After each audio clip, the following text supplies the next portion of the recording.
At 2:37 in the afternoon on Wednesday, August 12, 1987, the Alabama sun was a merciless, white-hot hammer in a pale, indifferent sky. In the small, unincorporated town of Oakhaven, a place stitched together by long country roads and the shade of ancient weeping oak trees, the air was a thick, soupy thing, tasting of dust, cut grass, and the distant sweet perfume of honeysuckle. The heat had driven most sensible life indoors, into the cool, manufactured twilight of drawn blinds and rattling air conditioners. The only sound was the rhythmic, deafening chorus of the cicadas, a high electric hum that seemed to be the very sound of the temperature itself, a sound that would, for the rest of her life, be the auditory trigger for a grief so vast and so absolute it would defy the very concept of healing. In the dappled shade of a sprawling magnolia tree in the front yard of a modest white clapboard house on Sycamore Lane, 7-year-old Lily Anderson was conducting a tea party. Her guests were a one-eyed teddy bear named Barnaby and a plastic doll with yarn hair named Princess Rosie. The tea, served in a set of miniature, mismatched porcelain cups,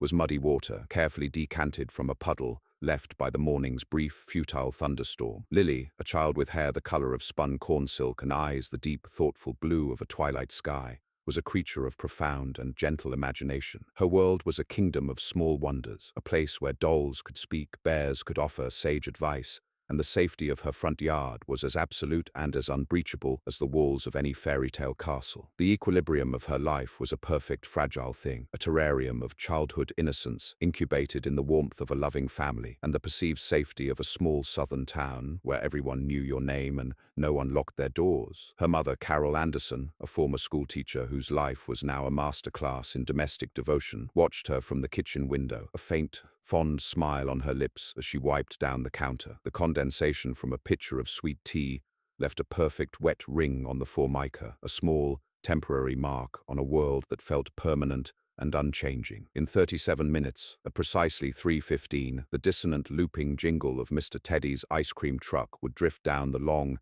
heat-shimmering ribbon of Sycamore Lane, and Carol would give Lily 2/4, a small, ritualistic offering in the daily liturgy of a southern summer afternoon. But on this Wednesday, the jingle would come and go, the 2/4 would remain on the counter, and the small, sacred world of the front yard tea party would be found empty, the teacups overturned in the grass, the silent plastic guests, the only witnesses to a moment of violence so swift, so quiet, and so utterly final that it would leave no echo, no trace, only a perfect, soul-shattering and eternal void. The story of Lily Anderson's disappearance is not merely the chronicle of a crime, it is an examination of time's cruelest properties, its ability to simultaneously heal and destroy, to bury truth and to preserve it in microscopic, crystalline form, waiting for a future that the people of 1987 could not possibly have imagined. It is a story of a community's innocence lost, of a mother's love forged into an unbreakable weapon of remembrance, and of a monster who wore the mask of a friend, his terrible secret kept safe for more than 3 decades behind a disarming smile and the impenetrable fortress of small-town familiarity. The long, agonizing journey from that sweltering August afternoon to the day of a cold, quiet reckoning would be a testament to the idea that some ghosts never sleep and that the smallest, most insignificant traces of our lives, a single shed hair, a microscopic skin cell, can sometimes hold a voice loud enough to scream a name across the desolate, silent chasm of a generation. The first tremor of wrongness was a subtle, almost imperceptible thing. At 3:17, 2 minutes after the ice cream truck's jingle had faded into the oppressive hum of the cicadas, Carol Anderson dried her hands on a dish towel and walked to the front door, the 2/4 cool and heavy in her palm. "Lily Bug," she called out, her voice a familiar, cheerful note in the symphony of the afternoon. "Ice cream man's gone, sweetie? You missed him?" There was no answer, only the ceaseless, buzzing drone of the insects, a flicker of maternal annoyance, the kind familiar to any parent of a daydreaming child, crossed Carol's face. She stepped out onto the porch, the wooden boards warm beneath her bare feet, and her world ended. The front yard was empty, the tea party was in disarray, the small plastic chairs overturned, the cups scattered. Barnaby the bear lay face down in the grass. Princess Rosie was gone. A cold, sharp, an entirely alien sensation pierced the warm, thick air of the afternoon. It was a feeling that bypassed thought, a primal, animalistic certainty of danger that seized her in its icy grip. "Lily?" she called again, her voice smaller now, tighter, the cheerful note replaced by a thin, sharp edge of rising panic. She scanned the street. It was empty, shimmering in the heat. She looked towards the house of their next-door neighbor, the Hendersons, a retired couple who doted on Lily. Their blinds were drawn, their house a silent sleeping box in the afternoon sun. She ran to the edge of the yard, her heart a frantic, hammering drum against her ribs. She looked up and down Sycamore Lane, a street she had known her entire life, a street that had, in the space of a single, silent minute, transformed from a place of absolute safety into a landscape of infinite, terrifying possibility. The logic of a rational mind fought against the rising tide of panic. She ran to a friend's house maybe, chasing a butterfly, lost in a game. But Lily was not that child. She was a rule follower, a creature of caution, a girl who knew the sacred, unbreachable boundary of her own front yard. This was wrong. This was a violation of the fundamental laws of their life. Carol ran back into the house, her hands trembling so violently she could barely hold the telephone receiver. She called the Hendersons. No answer. She called the Miller family, 2 houses down, whose daughter was Lily's best friend. Mrs. Miller's voice was full of sleepy, southern warmth, a warmth that turned to sharp, shared alarm as Carol's frantic, fragmented sentences tumbled out. No, Lily wasn't there. No, she hadn't seen her. The call to the Oakhaven Sheriff's Department was logged at 3:28 p.m. The dispatcher, a woman Carol knew from the PTA, tried to be calming, her voice a practiced, professional balm that did nothing to soothe the screaming wound of Carol's terror. "She's only been gone a few minutes, Carol. I'm sure she's just hiding on you. You know how they are at that age." But Carol knew, with a certainty that was as absolute and as undeniable as the law of gravity, she knew that her daughter was not hiding. She was gone. The first officer to arrive was a deputy named Rickman, a young, fresh-faced man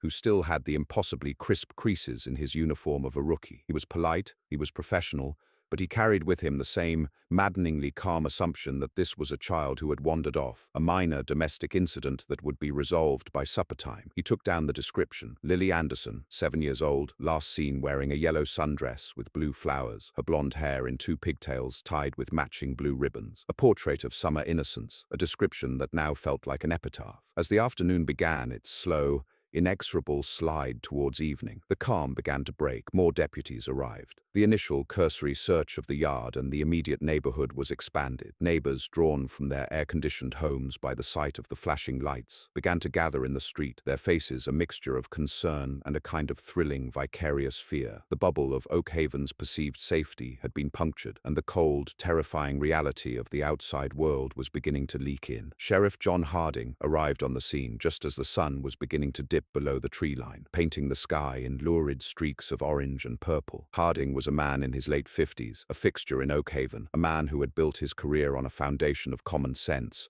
community trust, and the quiet authority that came from knowing the secrets of every family in his jurisdiction. He was a good man, a decent man, and in his 25 years as sheriff, he had never, not once, had to work the case of a missing child. He walked up to Carol, who was now standing on the porch, a statue of rigid, white-knuckled control, her eyes scanning the faces of the growing crowd, as if she could, by sheer force of will, find the one that held the answer. Harding, his own face a mask of grim empathy, understood immediately what his younger deputies had not. He saw the overturned teacups. He saw the profound, unbreachable wall of Carol's certainty. This was not a lost child. This was something else. This was the one call every lawman dreads, the one that signals the arrival of an evil so profound and so alien that it threatens to poison the very soul of a place. The investigation under Harding's command began to move with a new, grim urgency. An Amber Alert system did not yet exist. The process of mobilizing a full-scale search was a slow, analog affair of phone calls and radio dispatches. The FBI was notified, but their involvement in these early hours was purely advisory. This was a local crime, a local tragedy, and it was John Harding's responsibility to solve it. As darkness fell, the searchlights of the fire department cut sharp, white gashes through the thick, humid night. The woods that bordered Sycamore Lane, a place of childhood adventure and make-believe, were now a place of menace, their familiar shadows twisted into monstrous shapes. The first wave of volunteers, A small army of friends and neighbors fanned out into the darkness, their flashlights dancing like fireflies. Their calls of Lily, a fragile human sound, against the overwhelming, indifferent chorus of the night insects. Among the volunteers was a man named Samuel Abernathy, a deacon at the local Baptist church, a retired school principal, a man in his late 60s whose gentle, grandfatherly demeanor had made him one of the most beloved and respected figures in Oakhaven. He had arrived at the Anderson house with a casserole dish, offering a quiet word of prayer with Carol, his hand a comforting weight on her shoulder. He was now organizing a search team, his calm, authoritative voice a beacon of stability in the rising tide of chaos and fear. He spoke with Sheriff Harding, offering his knowledge of the local woods, his help in any way it was needed. He was a pillar of the community, a good man doing a good thing in the face of an unthinkable tragedy. No one could have possibly seen the abyss that lay behind his kind, crinkling eyes. No one could have known that the man leading the search for the lost child was the very reason she was lost. He was the wolf, not just in sheep's clothing, but in the shepherd's robes, and his flock was a town that was about to be led into a wilderness of grief that would last for a generation. The first 48 hours of the investigation were a textbook case in frantic, fruitless activity. The command center, set up in the Oakhaven Community Hall, was a chaotic hub of ringing phones, crackling radios, and the low, constant murmur of grim-faced men and women staring at maps. Sheriff Harding, fueled by black coffee and a growing sense of cold dread, directed the operation with a methodical, weary precision. The search of the woods was expanded, grid by grid, a painstaking, inch-by-inch process that yielded nothing but scratches, insect bites, and the soul-crushing discovery of 1,000 small discarded things that were not what they were looking for. State police had been brought in, along with their bloodhounds, the dogs' mournful bays echoing through the trees as they tried and failed to find a scent in the thick, humid air. Lily's scent trail, they determined, ended abruptly at the edge of her own yard, at the curb of Sycamore Lane. She had gotten into a vehicle. It was the only logical conclusion. The abduction had not been a crime of opportunity by a passing stranger. The street was too quiet, too remote. The predator had been there for a reason. They had known her, or at least known her routine. The focus of the investigation shifted from a search for a lost child to a hunt for a kidnapper. The grim procedural work began. Every known sex offender within a 100-mile radius was interviewed, their alibis scrutinized, their sad, broken lives turned inside out. Every neighbor on Sycamore Lane was questioned, and then questioned again. Their accounts were a frustratingly consistent chorus of nothingness. No one had seen an unfamiliar car. No one had heard a sound. The quiet, sleepy afternoon had kept its secrets locked behind drawn blinds and the hum of air conditioners. Carol Anderson, in the grip of a grief too profound for tears, refused to be a passive victim. She transformed in those first few days from a gentle, nurturing mother into a relentless, single-minded investigator. She provided Harding with lists of every person who had ever had contact with their family: repairmen, delivery drivers, distant relatives, members of their church. Each name was a potential suspect, a potential crack in the wall of silence. Robert Anderson, Lily's father, a quiet, hard-working man who ran a small construction business, was a ghost in his own tragedy. He moved through the command center in a daze of shock and disbelief, his face a gray, slack mask of a grief so profound it had rendered him mute. He was a man of action, a man who built things, and he was now faced with a problem he could not fix, a brokenness he could not repair. The media descended upon Oakhaven, their satellite trucks and sharp-suited reporters turning the small town into a temporary, surreal television set. Lily's school photograph, her bright, gap-toothed smile, a beacon of heartbreaking innocence, was broadcast across the country. The story of the little girl who vanished from her own front yard became a national tragedy, a parent's worst nightmare made real. With the media attention came the inevitable flood of tips, a deluge of false hope and cruel distraction. Psychics called with visions of dark woods and running water. Crank callers offered taunts and false confessions. Well-meaning but mistaken citizens reported seeing Lily in 100 different places at once. Each tip had to be meticulously logged, prioritized, and followed up on, a process that drained the already stretched resources of Harding's small department and frayed the nerves of his exhausted deputies. Through it all, Samuel Abernathy remained a constant, calming presence. He was at the command center every day, a volunteer, organizing the civilian search efforts, ensuring the other volunteers had water and food, offering a quiet, prayerful strength to the Anderson family. He became, in the eyes of the media and the town, a symbol of Oakhaven's resilience, of its good-hearted Christian decency in the face of an encroaching evil evil. Harding himself found the old man's presence a comfort. Abernathy was a link to the old Oakhaven, the safe, predictable town that had existed before this nightmare. He was a rock in the storm. The terrible, unthinkable irony of it all would be a source of profound, soul-deep shame for John Harding for the rest of his life. The predator he was hunting, the monster who had stolen a child from the heart of his town, was not some shadowy outsider. He was the man standing next to him, his hand on his shoulder, his voice a low, comforting murmur of shared grief and righteous resolve. The first week bled into the second. The search teams, their numbers dwindling, found nothing. The investigative leads all dried up. The media, their appetite for the story satiated, packed up and moved on to the next tragedy. The harsh national spotlight on Oakhaven faded, leaving the town alone again with its fear, its sorrow, and its terrible unanswered question. The case was not yet cold, but a deep, unshakable chill was beginning to set in. The only piece of physical evidence recovered was a single, blue yarn ribbon, one of the pair that had been tied in Lily's pigtails. It was found by a state trooper, snagged on a blackberry bush on the side of a remote, little-used logging road about 15 miles from Oakhaven. The area was swarmed, scoured by 100 officers, but nothing else was found. The ribbon was sent to the state crime lab. In 1987, forensic science was a world away from the marvels of the 21st century. The ribbon was examined for fingerprints, but the rough texture of the yarn yielded no usable prints. It was examined under a microscope for trace evidence, and a few non-native fibers were found, fibers that could have come from a car's upholstery or a blanket. They were carefully collected, but without a suspect's vehicle to compare them to, they were meaningless. The concept of touch DNA, the idea that a person could leave a genetic fingerprint on an object merely by handling it, was still the stuff of science fiction. The ribbon, a small, heartbreaking token of a lost child, was a dead end. It was carefully placed in a small, sterile bag, which was then placed in a box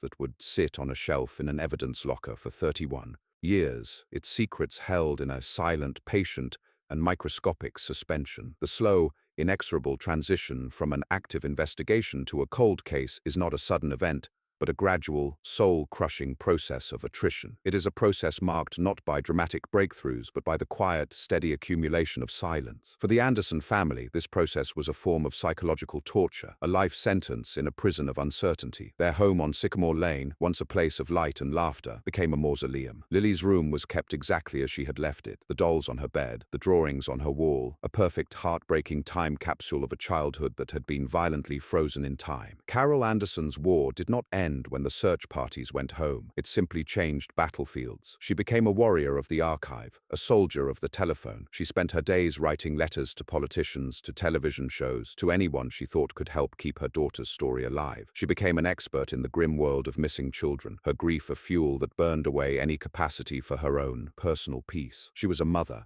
and her job was to find her child. And that job would not end until her own life did. Robert Anderson, unable to channel his grief into action, began to fade. The construction business he had built with his own two hands began to falter, his mind too consumed by the unfixable problem of his own life to focus on the practicalities of his work. He became a quiet, stooped man, his face a permanent mask of sorrow, his presence in his own home that of a ghost. The silence between him and Carol grew, a vast, unbridgeable canyon of shared but unspeakable pain. They were two people drowning in the same ocean, but they had forgotten how to hold on to each other. The town of Oakhaven tried to heal. Life, with its relentless forward momentum, moved on. People were born, people died, new families moved in, children grew up. The story of Lily Anderson slowly, inevitably receded from a raw, open wound into a scarred, historical fact. It became a local legend, a cautionary tale whispered by parents to their children. Don't talk to strangers. Don't go past the end of the yard. Remember what happened to that little girl. The fear she had left behind became a part of the town's DNA,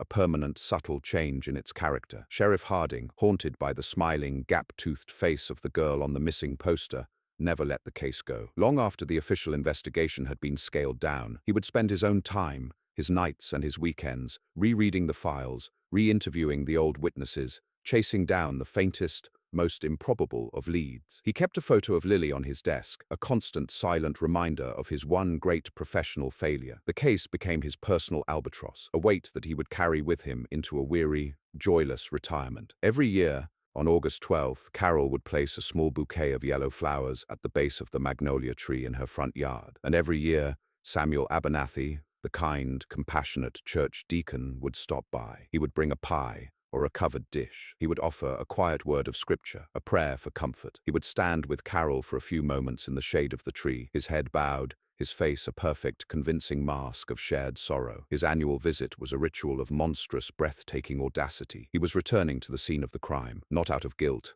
but out of a profound sociopathic need to observe the fruits of his work, to bask in the warm, reflected glow of a grief he himself had authored. He was the artist, and the Anderson family's unending pain was his terrible, secret masterpiece. The years turned into a decade. Then, too, the world changed in ways that would have been unimaginable in 1987. The internet was born, cell phones became ubiquitous, the very fabric of communication and information was rewoven. But in Oakhaven, time seemed to move more slowly. The wound of Lily's disappearance, a fixed point around which the town's future reluctantly orbited. In 2008, 21 years after Lily was taken, Sheriff John Harding died of a heart attack, a quiet end for a man whose life had been defined by a loud, unanswered question. His successor, a younger, more modern-thinking man, inherited the thick, dog-eared files of the Anderson case, a legacy of failure, a cold, dormant volcano that no one believed would ever erupt again. The evidence box, with its single, heartbreaking blue ribbon,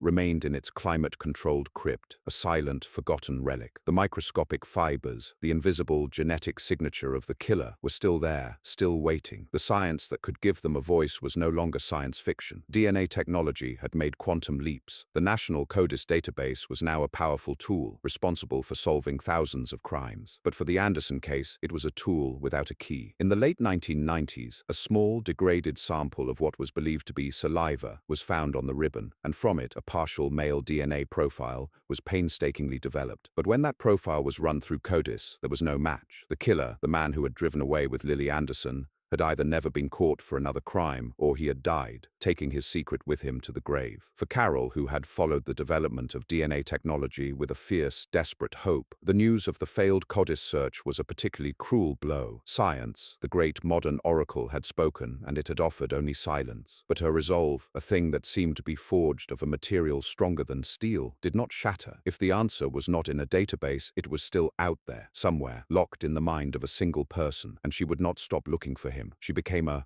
familiar face in the state capitol, a tenacious gray-haired advocate for cold case funding and victims' rights. She had lost her own daughter, but she had become a surrogate mother to 1,000 other lost children, their faces and stories a part of her own vast and terrible archive of sorrow. She was a living monument to the idea that forgetting is the final, unforgivable crime. In 2018, a full 31 years after Lily Anderson vanished into the sweltering August heat, a new revolutionary scientific technique was beginning to send shockwaves through the world of law enforcement: investigative genetic genealogy. It was a technique born not in a crime lab, but in the booming, consumer-driven world of ancestry and personal genomics. For the first time, investigators had a potential backdoor into the anonymity of a killer's DNA. They could bypass the limitations of the official criminal databases and search for a suspect's relatives in the vast public databases where millions of ordinary citizens had voluntarily uploaded their own genetic information. It was a tool of almost unimaginable power, a way to build a family tree for a ghost. That same year, the Alabama Bureau of Investigation, using a portion of a new federal grant, established its first dedicated cold case unit. Its mandate was simple: to look at the state's most stubborn, most hopeless, unsolved crimes through the new, powerful lens of modern forensic science. The unit was small, just a handful of seasoned detectives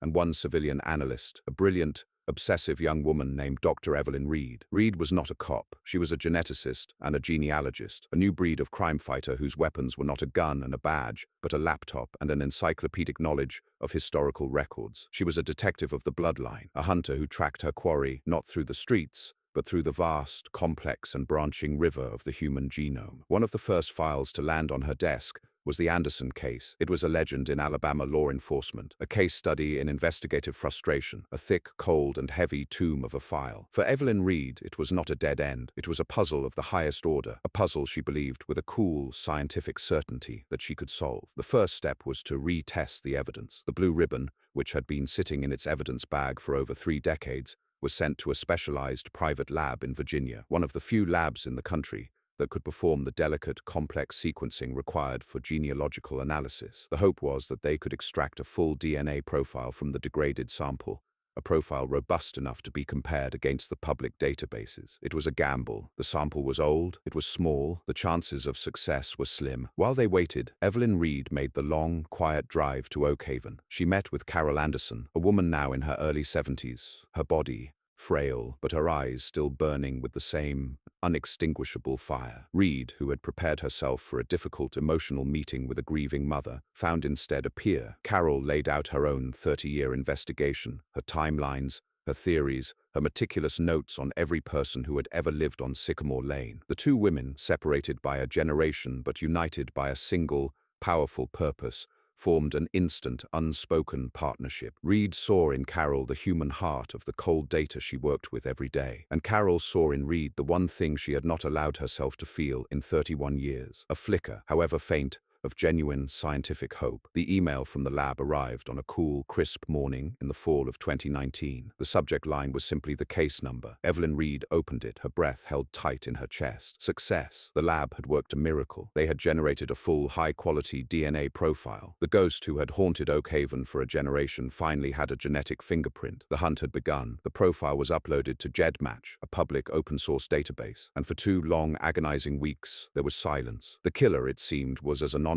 in the digital world as he had been in the physical one. But then, a hit. Not a close one, but a hit. A woman in Texas was identified as a potential second cousin to the unknown subject. It was the first thread, the first tiny chink in the armor of a 31-year-old secret. The work that followed was a dizzying, complex, and deeply impressive feat of genealogical detective work. Starting with the second cousin, Reed and her team began to build a family tree, working their way back to the set of great-grandparents that the woman in Texas shared with the killer. Using a vast digital mosaic of census records, property deeds, birth announcements, and obituaries, they identified the common ancestors, a farming family who had lived and died in rural central Alabama in the early 1900s. Now, the work reversed. They began to trace every one of that couple's descendants forward in time, building a vast, sprawling family tree with hundreds of names. They were looking for a single specific branch, a man who would have been in his 40s or 50s in 1987, and who had lived in or around Oakhaven at the time of Lily's disappearance. The search narrowed. The branches of the tree were pruned away, one by one, the families that had moved to California, to Ohio, to Florida. And then they were left with a single branch, a branch of the family that had settled in Oakhaven in the 1930s, a name that was as familiar to the people of the town as the name of the town itself. And on that branch, a single horrifying possibility. A man who fit the profile in every single terrible detail. He was the right age. He had lived his entire life in Oakhaven. He was a widower, his wife having died a few years before the abduction. And his house, the one he had lived in for 40 years, was on a quiet, dead-end street that backed up to the very woods where the search for Lily Anderson had been focused. A man who had been a respected, beloved school principal before his retirement. A man who was a deacon at the First Baptist Church, Samuel Abernathy. The name was a thunderclap, a seismic shock that sent tremors through the entire cold case unit. It was a name that had appeared in the original case file dozens of times, but always as a witness, a helpful citizen, a pillar of the community. He had never been a suspect. He was above suspicion. He was, in the small, tightly woven social fabric of Oakhaven, a foundational thread. To suspect him was to suspect the town itself. The science was clear, but the implications were so monstrous that they were almost impossible to accept. The next phase of the investigation was a tightrope walk of the highest order. They needed Abernathy's DNA for a direct comparison, but they had to get it without tipping him off, without giving the monster who had been hiding for 32 years a chance to destroy any evidence,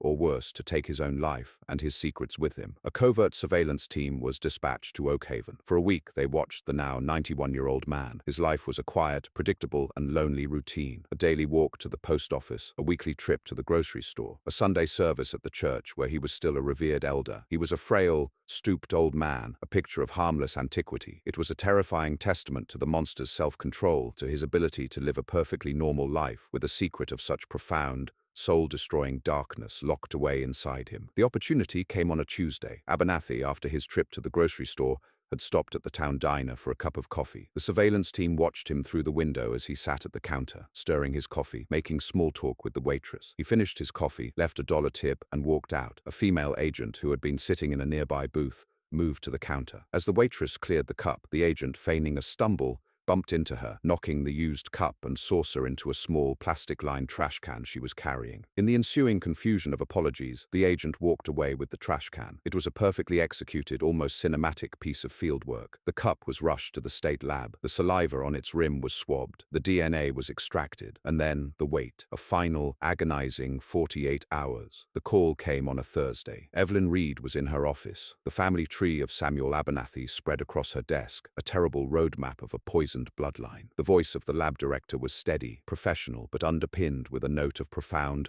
awe-struck gravity. "Evelyn," he said, "it's him. The DNA from the coffee cup is a perfect match to the DNA from the ribbon. It's a statistical certainty. You found him." Evelyn Reed closed her eyes and let out a breath she felt like she had been holding for a year. A wave of cold, clean, and righteous certainty washed over her. The ghost of Oakhaven finally had a face, and it was the face of a man they had all called a friend. The arrest of Samuel Abernathy was a quiet, somber affair, an event carried out with a kind of surgical precision to minimize the inevitable trauma to the small, fragile community of Oakhaven. On a Friday morning in January of 2020, two investigators from the Alabama Bureau of Investigation, accompanied by the current sheriff of Oakhaven, a man who had been a child when Lily disappeared, walked up the neat, tidy path to Abernathy's small brick house. The old man answered the door himself. He was dressed in a cardigan sweater, his hair a thin white halo. He looked at the three solemn figures on his porch, and a strange, almost imperceptible expression crossed his face. It was not fear, it was not surprise, it was a look of profound, weary resignation, the look of a man who had been expecting this knock on the door for a very, very long time. "Samuel Abernathy," the sheriff said,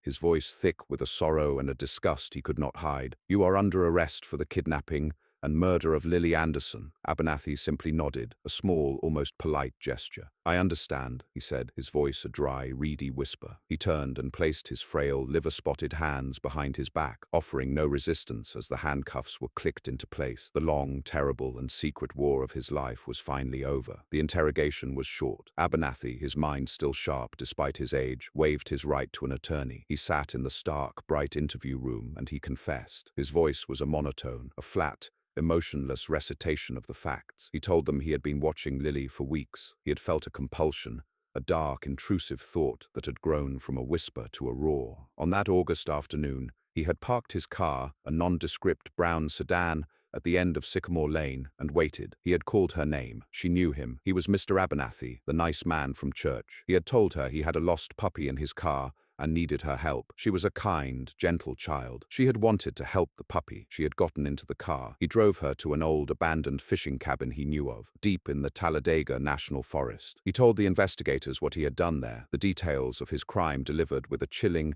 detached clarity that would haunt the men in that room for the rest of their lives. And then, he told them where he had buried her, in a shallow grave marked by a small, oddly shaped limestone rock near the edge of a dried-up creek bed. He drew them a map, his hand trembling slightly with age, but his memory of the location perfect, precise, a secret geography he had held in the dark library of his mind for 32 years. The first call Evelyn Reed made was to Carol Anderson. She drove to the house herself. She sat with Carol in the living room that had been a shrine to a lost child for a generation, and she told her that the monster had a name. She told her that he had confessed, and she told her that they were going to bring Lily home. Carol Anderson, the warrior, the advocate, the mother who had refused to surrender to the silence, finally, after 12,095 days of fighting, laid down her arms. She collapsed into a fit of profound, racking sobs, a sound of a grief so deep and so old that it seemed to shake the very foundations of the house. It was the sound of a war finally ending. It was the sound of an answer. The recovery of Lily's remains was a quiet, solemn,